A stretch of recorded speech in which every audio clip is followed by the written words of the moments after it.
Lisa Wu. That was a smart ass answer. Lisa Wu's a bad chick. Lisa Wu, Kenya, who else? Just give me one more. What's the chick from? You're not gonna say it, Ken. I didn't say You don't want to say Candy. you're scared ass. I'm gonna say, yeah, Portia's not the brightest, but Portia's a bad chick.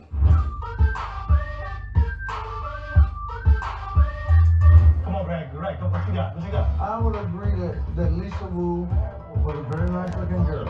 I'm gonna say Portia. Okay. Then I'm gonna say Portia. Then I'm gonna say Portia again. If I was single, I would marry none of them though. Oh.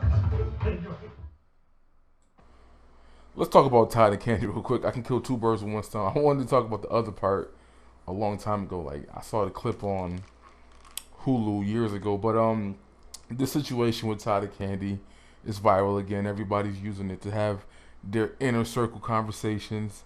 And it's a split. It's not, one side on either side of the argument. But it is what it is.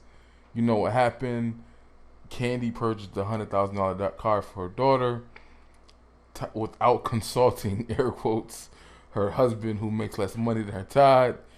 He's upset on some Drake shit, and she spent. The question is, should she spend that much money? Should she ever had to speak to him about that? We're gonna talk about that real quick. That's part one of the conversation. So my response to this simply is yes, absolutely, Todd is correct. Spending $100,000 on a vehicle that depreciates is dumb as fuck.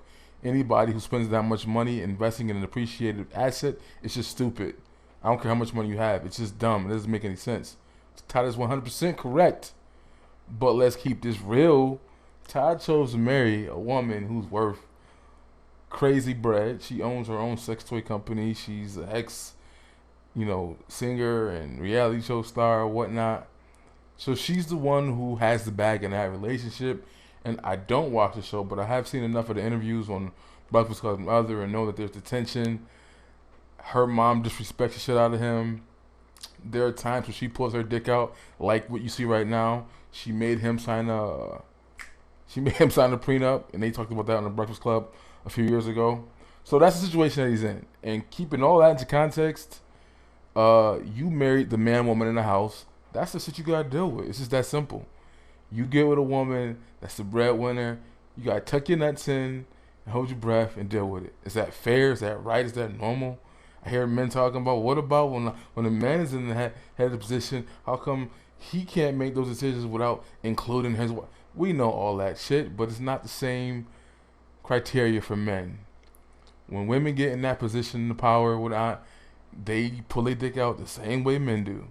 It's funny because you hear this argument from liberals saying, well, we need more women in Congress and in this area and that area. And then what do we find out? The women become just as corrupt with the power.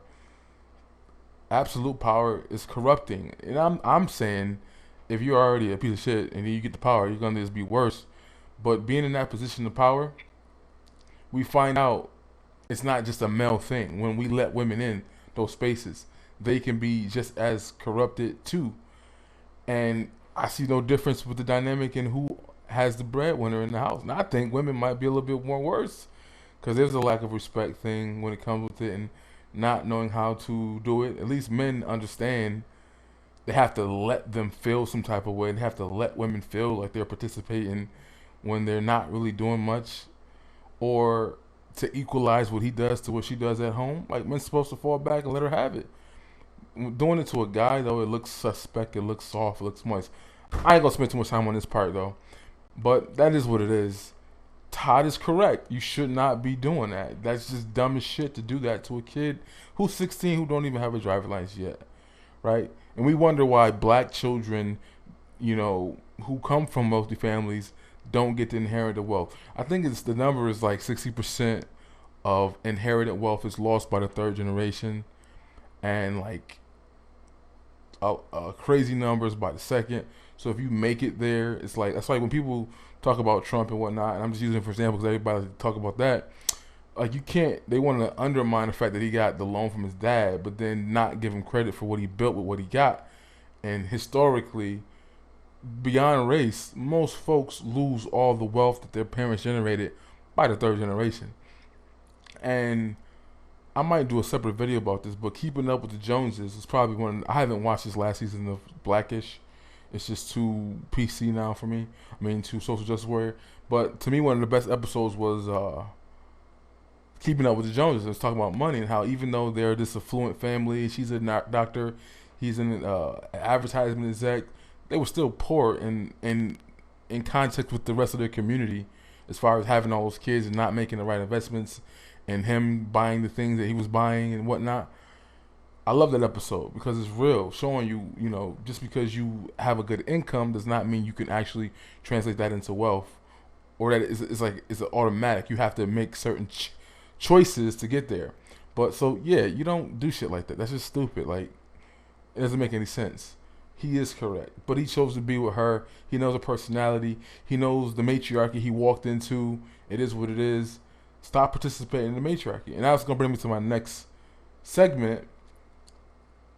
Is about this show, because one day I was chilling and I was on Hulu and I saw the advertisement for, I guess, the reality show, whatever, is about the women and whatnot, and the men are just, you know, secondary. But they had like a segment with just the guys talking.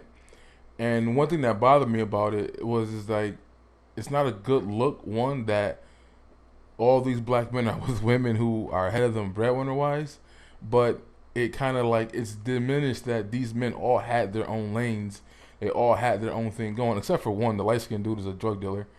I think her name is Phaedra. She got with the drug dealer, so it is what it is with that.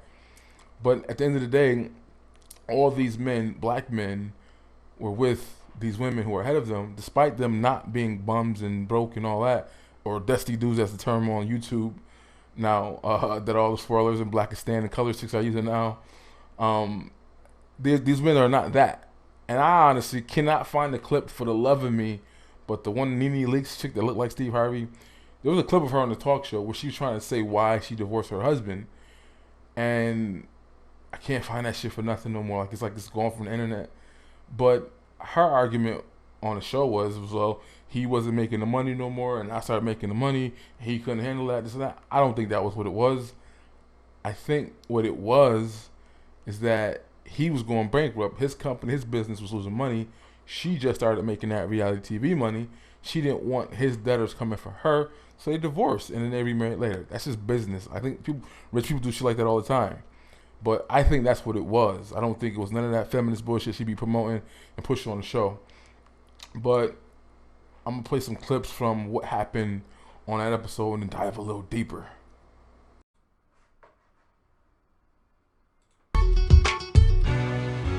For example, Christmas, you know, she wanted these earrings. My budget really wasn't there, but I did what I had to, and I got those earrings for her, right? And I opened my gift, and it was this gold Rolex. And I don't wear that Rolex yet. She's like, why don't you wear your watch? And it's like, babe, I love the watch, but I just can't wear it yet.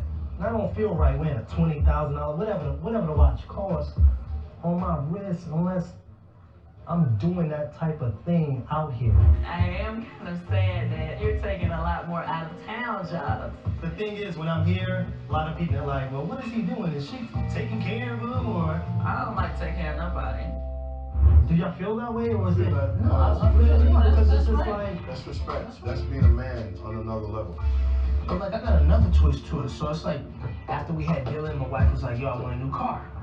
So I'm thinking to myself, I'll get the 740i, the short wheelbase, V8 with the 22s. Right. It was a navy blue, the midnight purple looking color with the camel orange interior. It's a beautiful car. So I get a Saks Fifth box, right? I got the key in it. Right. Good. I slip in the box. I'm like, yo, look, I got something for you, right? She's like, she's smiling. She don't know what's in it. She opens up, boom, it's keys. So we get in the car and we start driving. And she's like, you know, I really don't like it, this, that, and the third. I'm like, God damn, like, and how insatiable can you be? Like, really? Man, that hurt so bad, bro, because I tried. Like, I really tried. A car? Now I'm gonna get a bum broad on the street and borrow Kia for $8,000 and she'll be pleased. It hurt me to my heart, but you know what? 2 days later, she went out and she bought her own car. Why should it like?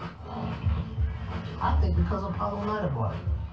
You can't have things unanswered in your life. If you don't know, you're destined to repeat it again. You gotta know. I'm gonna tell you something. My wife, she's been independent for a long time. She want a house, she buy a house. She want a car, she buy a car. Sometimes I feel like you're tripping, because we're men and we're proud. Phaedra knew you before you went in. You did 6 years, and you came out. And she got with you when you came out. And she'll ride with you, and now you have 2 kids. Kenny could get anybody. I'm talking, I'm preaching. I was She good. could get anybody. I was doing good. Though. Yeah, but no, Kenny left. You're thrifty. You always thrifty. She did not pick a $30,000 or $40,000 ring because she knows the way you are. She stepped herself down for you. When I sit down on Kenny level, I'm not being disrespectful. No, that's real. Like, come on. I'm just We saying though, understand. But you know, like yeah, as Mother Joyce would like to see it, Right. is that Kenny could go and get somebody that's have a $30-40 million contract. And probably that's what she want for her. Yeah. That's not what Kenny want for her. Right. Kenny wants you. That's real. So I don't even know. I don't keep up with the show. I don't know who's on it, who's not. Don't watch shit. I just saw that clip years ago, and I had the clips in my computer, and I'm going through cleaning up, and I remember them. So I don't know. I know Cordell Stewart is not on the show anymore. He was with Portia. He was probably the only situation where he was ahead of his wife. She didn't have any talent or a job or whatever. I don't know what the hell she did other than being a thought. But he's obviously a retired NFL football player for the Pittsburgh Steelers. We got 6. But there was an only somewhat quote-unquote traditional relationship. But again, the clip that I saw that I'm going to play later and show you is what made me feel some type of way was it was promoting matriarchy in a sense, or female breadwinners and whatnot in the black community, which I don't think black men should participate in the promoting of it, right? I'm not telling anybody what they should do in their relationship and how that should work out and what those dynamics should be. Do what works best for you and your family. But I will say I don't think black men should publicly participate in promoting that bullshit. Leave that shit alone. Like, let the white boys who are in these relationships do that shit. You don't promote it because it just, you take an L for it. When I was going back to the comments of what was going on with Todd and Candy and what happened, you had a lot of comments saying like it's her money, it's her, and that's the funny thing too that got me. I heard a lot of comments, even for women, is it's her money and it's her kid. So all that Russell Wilson Sierra bullshit went out the window where he's a great dad and he's going to be calling him dad and he's going to be in the house and he's father. But when it comes to this situation and that stepdad who's not in the position of the primary provider of the family, he says, yo, what's good with this? We should have had this discussion. Like, this ain't cool. So a lot of men and women were saying straight up, that ain't his kid. That ain't his kid. That's the confusion and the fuckery that goes on with these blended families, quote unquote. Is now all of a sudden he ain't the dad. But back to what I was saying, all these men had their own jobs and businesses and whatnot. They weren't bums. Some of these were music execs. I don't know what Todd does, but he has his own business where he has to travel out of town. Obviously, the light-skinned dude with the mustache shirt, he's a drug dealer, and I think he's in jail now. Cordell Stewart is the only one who had like somewhat of a traditional relationship where, and I guess that's why they broke up. And the funny thing about that was that went kind of viral. It was a conversation years ago because he wanted her to choose between being a reality star and being a housewife and having kids. He's like, you can't do both. Either you're going to be my wife and have my babies, or you're going to do this TV shit and whatnot. And she chose to be on TV and go for the glam and fame. Same thing I think what happens with a lot of these black reality show people who end up divorced shortly thereafter. I think this happened to Deion Sanders. Same situation. You know, these women come from situations where the men are the providers and maintainers of the household, and they get on TV, they get a little bit of fame, not necessarily a lot of money, but they get the fame and the attention, which opens up more opportunities. And they don't know how to come back home and be regular. They don't know how to come back home like, you know, they feel a little bit different now. And I think that causes a lot of divorces that happens in these so-called reality TV shows when the women weren't making any money or didn't have any attention, didn't have any fame, and then boom, they get it, and now they're looking at him sideways. Now some of these women have branched off and done bigger things. I think Neely Leakes has done that. But that's because her husband's business went out of business. But I don't like the imagery of black men participating in the promotion of this bullshit. I don't like that it's dismissed that all these men were not Pookies and Ray Rays, and well, one of them is the mustache pink shirt dude. But the rest of these men had their own business, hardworking black men. They just happen to be with women who make more than them. Some of them, they started off in a regular relationship where he was a provider. The dude who was the music exec, whatever, I think he's the one with the pink shirt on the other side that's not in the camera, who allegedly was about to fight some dude in a radio station somewhere or whatnot. But like, I think him and his wife finally got divorced. Again, I think a lot of that shit is to do with money. But that whole idea of them all having their own lane and businesses and whatnot is kind of missed by the fact that their wives end up being more successful than them. And all I'm saying is, black men, don't participate in promoting this shit. Whatever happens in your family and the dynamics change, it happens. But don't promote that shit and glorify it. Don't be like Mouse on a Grapevine getting his feelings hurt when the African chick was like, you know, we make the mistake of getting with men who we are more financially stable than. That motherfucker looked like he was hurt. All that women can lead and all other bullshit that got the sisters wet in the beginning of those conversations, that shit dried all the way up when Mouth was talking about running it on her dime and how it shouldn't matter. Right? But that's just my video. This is years ago I wanted to talk about this discussion, and I just found the clips. But that's pretty much it. Black men don't participate in promoting this shit. Like, don't let other groups do that shit. Don't you participate in it. And then it's completely dismissed and undermined that these men were not bums and broke and dusty. They had their own shit. They just happened to either get with women who had more, which was Todd. It was the only one who got with a woman who had more than him in the beginning. The rest of these women, one of them, their wife, he's a drug dealer, so of course her money's legit, and his was not. And then when he gets caught, then he can't use his money anymore, whatever. Then the rest of them were simply, their careers just de-escalated, and hers went further, and or they got more exposure, more opportunities from doing reality shows. That's what that is. But none of that gets taken into context. It's a bunch of black men on TV, and they all gotta sound like bitch asses because their wives all make more money than them. Don't be like Todd. Be like this nigga. Knew that! You're right.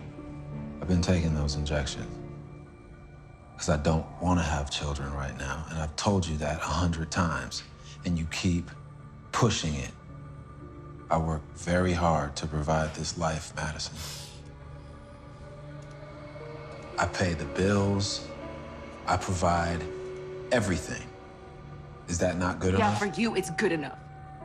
What about what I want? What about me? What about what I want? This is ridiculously selfish of you. Again, you need to watch your tone. You are such a coward. You are a coward. The protector. I'm all of these things. I'm all of these things. Even if you make more than me, I'm still these things. And the issue is when you let it fool you and you start to believe that that money is changing these things, that's when the relationship breaks. Both agreeing to gender roles, then I am a traditional male. The provider, the protector. I'm all of these things. I'm all of these things. Even if you make more than me, I'm still these things. And the issue is when you let it fool you and you start to believe that that money is changing these things, that's when the relationship breaks. Changing these things, that's when the relationship breaks. Okay, go ahead, Jay. You want to say something? So, me personally, because I've been through being with someone who I'm more successful with, and it causes a lot of more successful men. Yes. And what I would say is the mistake that a lot of women make is being with someone who you're more successful with. And now I know you guys might jump on me, because a man has to be whole before he could provide for you. Oh yes, amen. So so we make the mistake of kind of lowering our standards and being with someone who's less successful. That's what you think. Okay, go ahead, Jeff.